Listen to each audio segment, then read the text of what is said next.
Good morning. It is March 6, 2020, 8:43 a.m.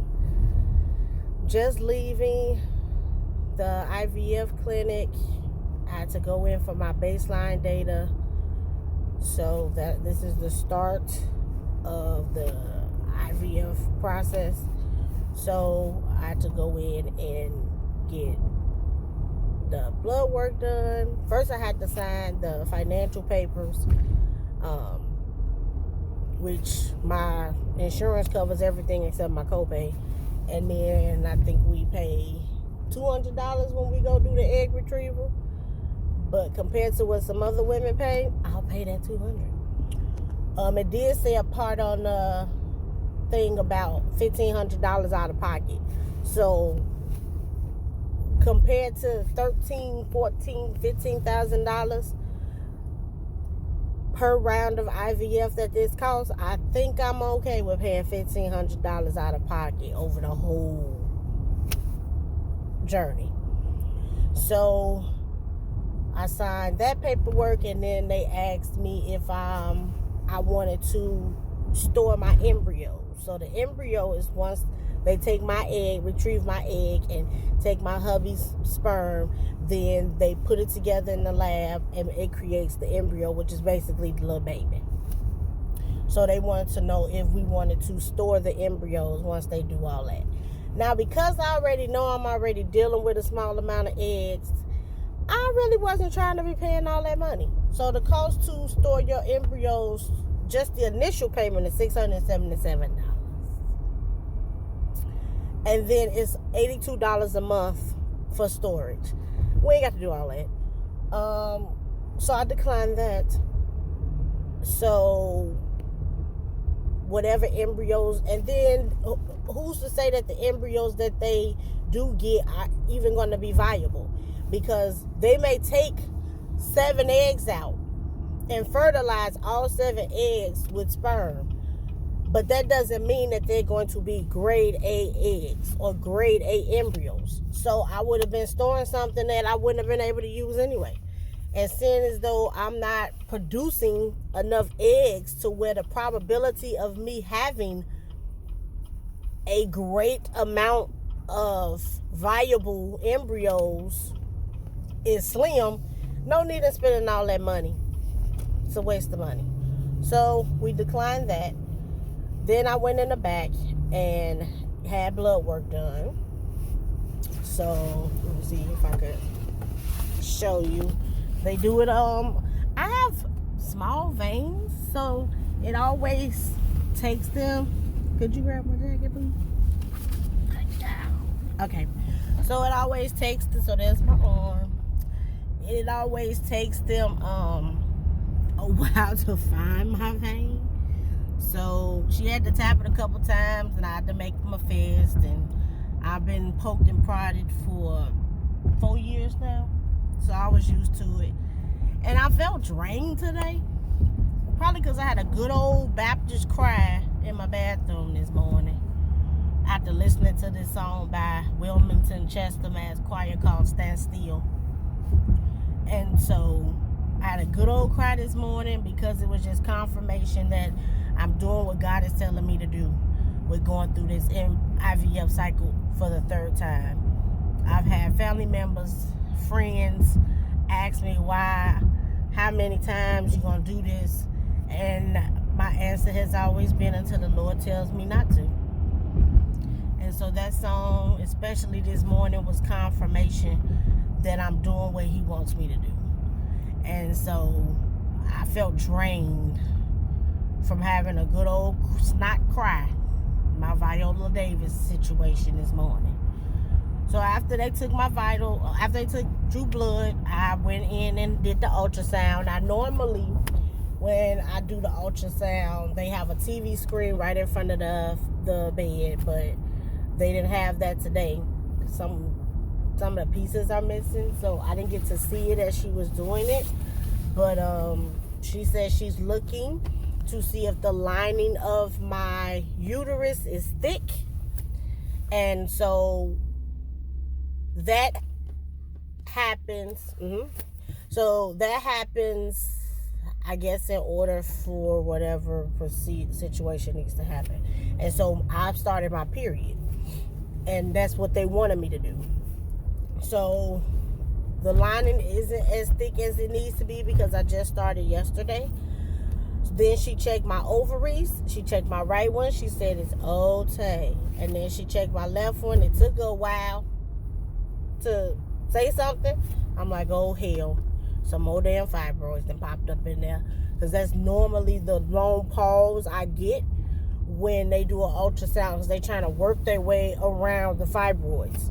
But she's like, the left side is okay. And then she checked for cysts.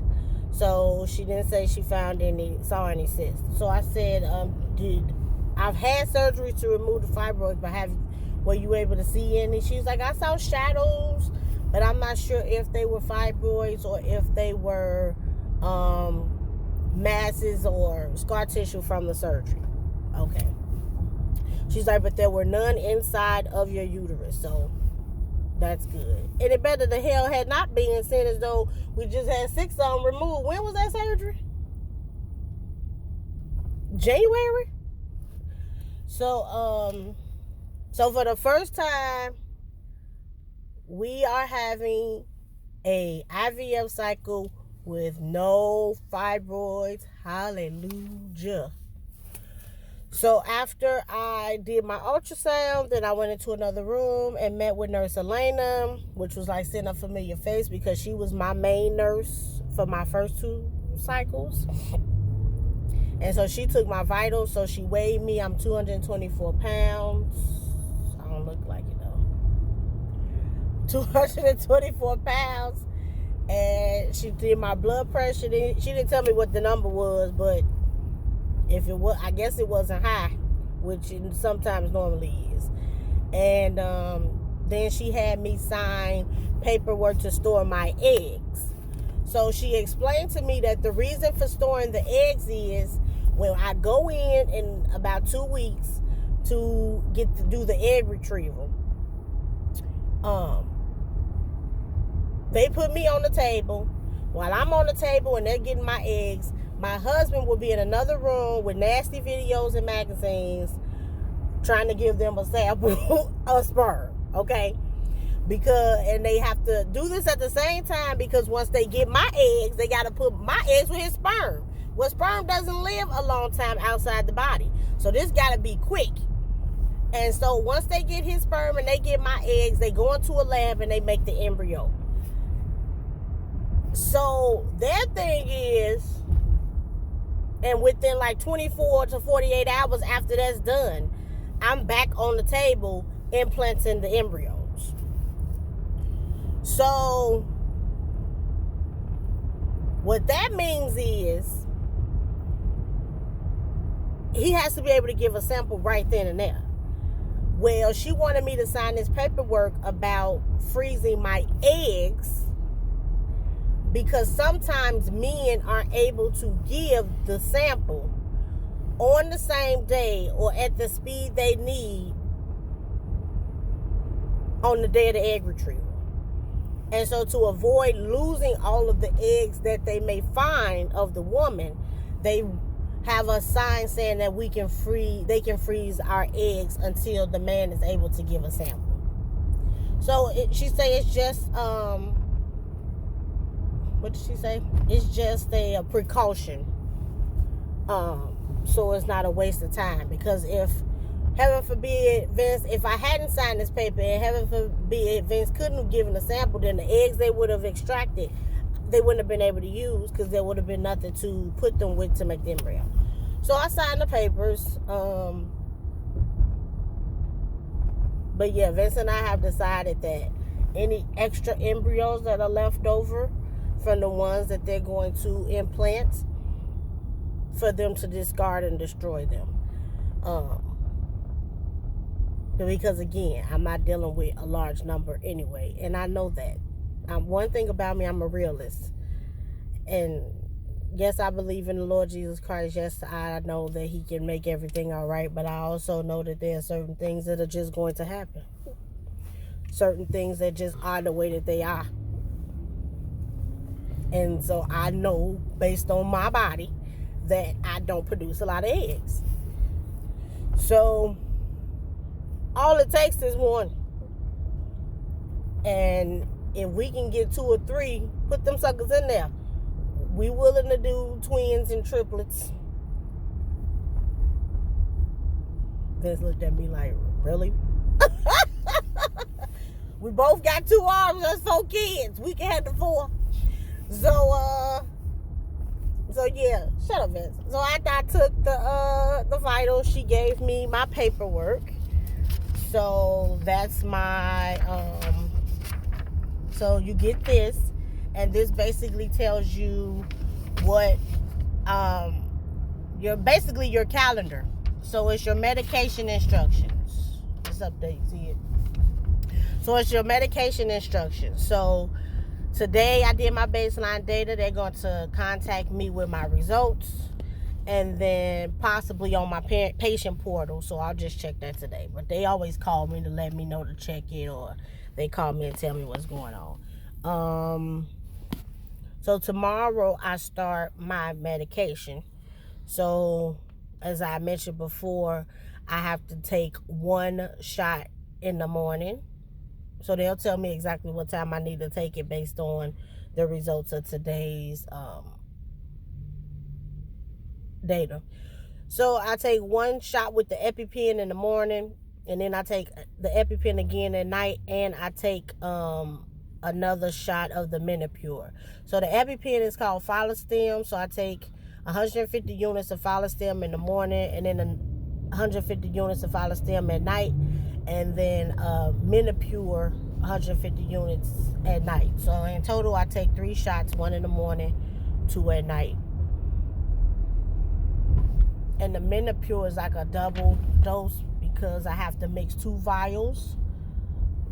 Even though it comes 1 vial of liquid, 1 vial of powder, I have to mix 2 vials of the powder with 1 vial of the liquid. So it's a potent shot.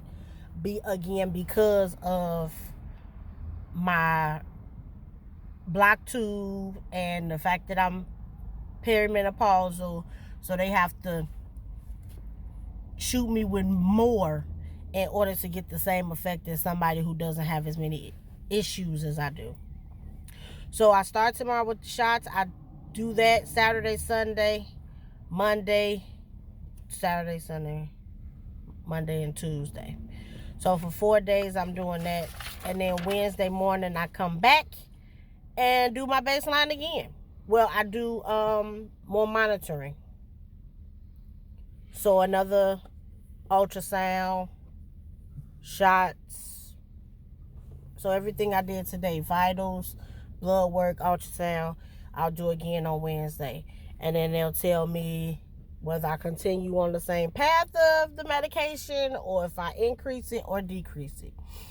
So tomorrow is the fun part because you get to see me give myself shots. I'm excited. And I really am excited about this one.